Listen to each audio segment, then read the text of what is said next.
कच्चा चिट्ठा में सबसे पहले बात अमेरिका और इजराइल के बीच ऐसी टक्कर की जिसने पूरी दुनिया को चौंका दिया। नेतन्याहू इस वक्त अमेरिका से बेहद गुस्सा हैं क्योंकि माना यह जा रहा है कि जो बाइडेन ने एक तरह से इजराइल को सरेंडर करने को बोल दिया। बाइडेन नहीं चाहते कि अब गाजा के अस्पतालों को टारगेट किया जाए, लेकिन नेतन्याहू ने भी बाइडेन को टका सा जवाब दिया है कि जब तक गाजा को पूरी तरह समतल नहीं कर देंगे बमबारी यूं ही जारी रहेगी।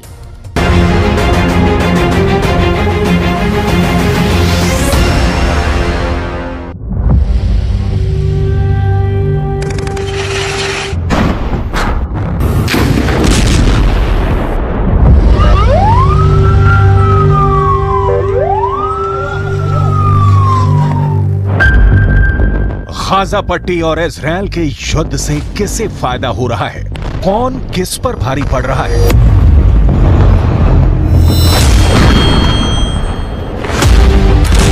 किसका दांव, किसकी बटखनी और चारों खाने चित कौन हो रहा है?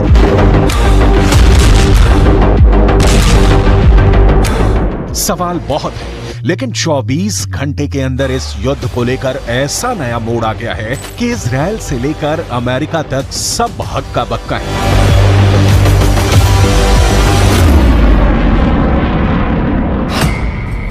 सब पूछ रहे हैं कि क्या अब अमेरिका वर्सेस इजराइल होने जा रहा है? क्या इजराइल अब अमेरिका से लड़ने वाला है? क्यों कहा जा रहा है कि नेतन्याहू का कोड व्हाइट हाउस एक्टिव हो गया है? कोड व्हाइट हाउस यानी सीधा नेतन्याहू वर्सेस बाइडेन होने वाला है।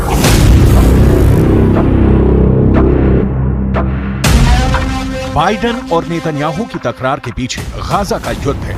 वहां के अस्पताल हैं जिनको इजराइल के टैंकों ने घेरा हुआ है, लेकिन अब बाइडेन ने ऐसी बात कह दी है कि इजराइल से ना निगले बन रहा है ना उगले, क्योंकि बाइडेन ने नेतन्याहू को बहुत बड़ी मुश्किल में डाल दिया है। बाइडेन ने कहा है कि गाजा के अस्पतालों का बाल भी बांका नहीं होना चाहिए।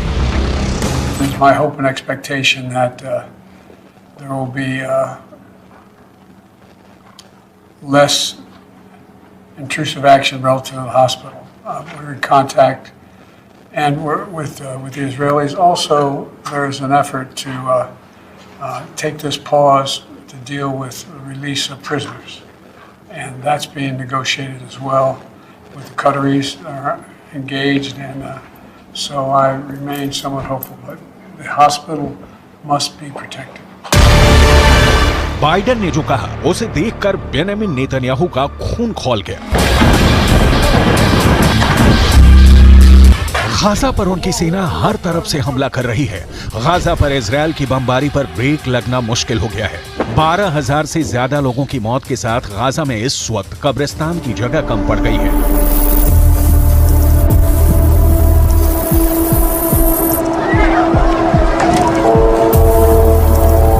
5,000 से ज्यादा बच्चे मारे जा चुके हैं और अब बाइडेन की तरफ से मांग की गई है कि गाजा के अस्पतालों पर हमले रोके जाएं। लेकिन बाइडेन की वार्निंग से बेफिक्र नेतन्याहू इजराइल के सैनिकों के बीच पहुंचे हैं और उन्होंने साफ कह दिया है कि अब बमबारी पर कोई ब्रेक नहीं लगा सकता। गाजा पर तब तक हमले जारी रहेंगे जब तक इजराइल की जीत नहीं हो जाती।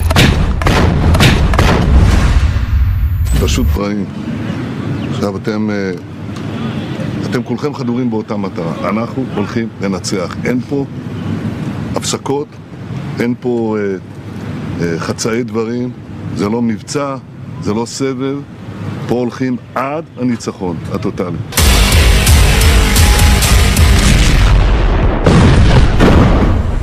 आखिर क्या वजह है कि गाजा और इजराइल के युद्ध को लेकर अमेरिका और इजराइल के बीच टक्कर देखने को मिल रही है? नेतन्याहू और बाइडेन के बीच गाजा को लेकर जो क्लैश देखने को मिला है, उससे लेकर बड़े सवाल एक बार फिर से। क्या अब अमेरिका वर्सेस इजराइल होने जा रहा है? क्या इजराइल अब अमेरिका से लड़ने वाला है? क्यों कहा जा रहा है कि नेतन्याहू का कोड व्हाइट हाउस एक्टिव हो गया है? या ये सब इजराइल और अमेरिका के बीच नूरा कुश्ती है? क्योंकि दुनिया 12,000 लोगों की मौत को लेकर आग बबूली हो चुकी है। इंडोनेशिया से लेकर फिलीपींस तक फिलिस्तीन के समर्थन में प्रदर्शन हो रहे हैं। गाजा में जो मौत का तांडव हो रहा था, उसे लेकर दुनिया का एक बहुत बड़ा हिस्सा गुस्से में है और सब जानते हैं कि इजराइल और अमेरिका इस वक्त साथ में है।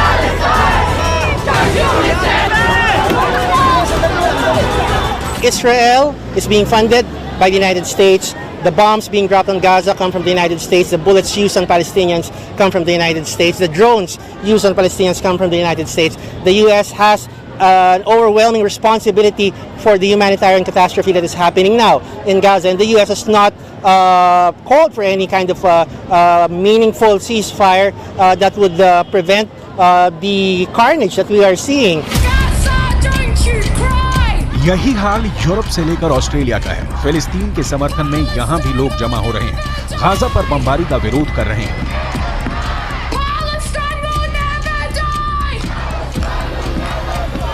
इस भीड़ में ऐसा कोई नहीं है जो अब गाजा के अस्पतालों में जख्मी लोगों को देखना चाहता है। कोई नहीं चाहता कि गाजा के अस्पतालों से बच्चों की लाशें निकलें।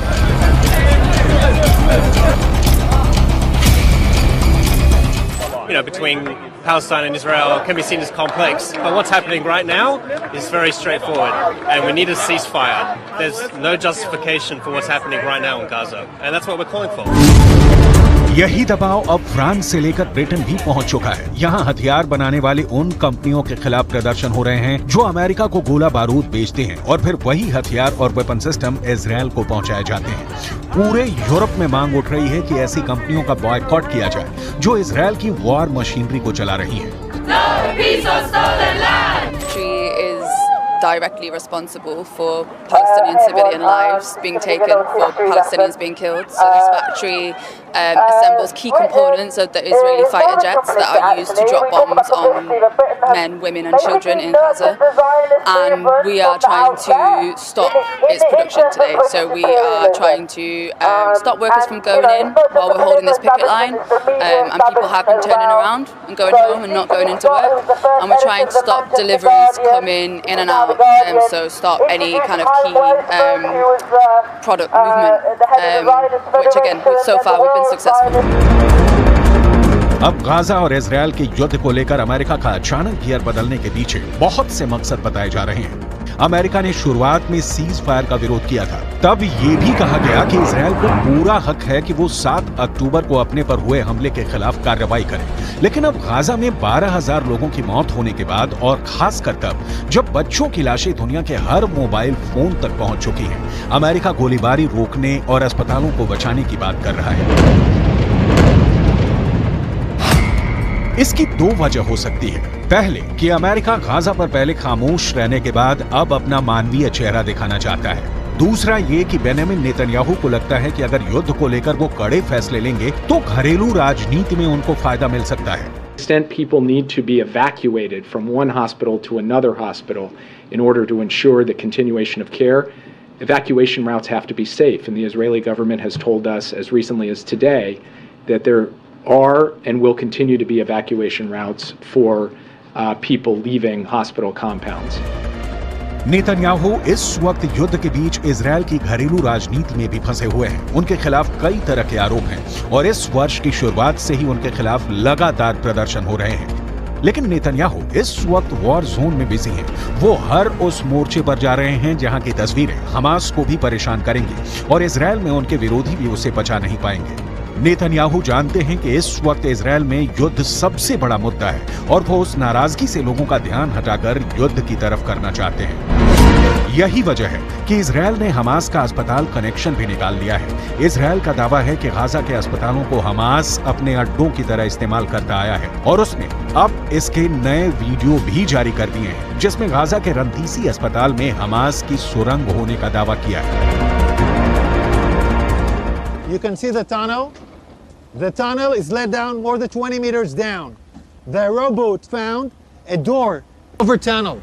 It's part of the same floor and it slides down here. And this is the place where I showed you the tunnel. I want you to see.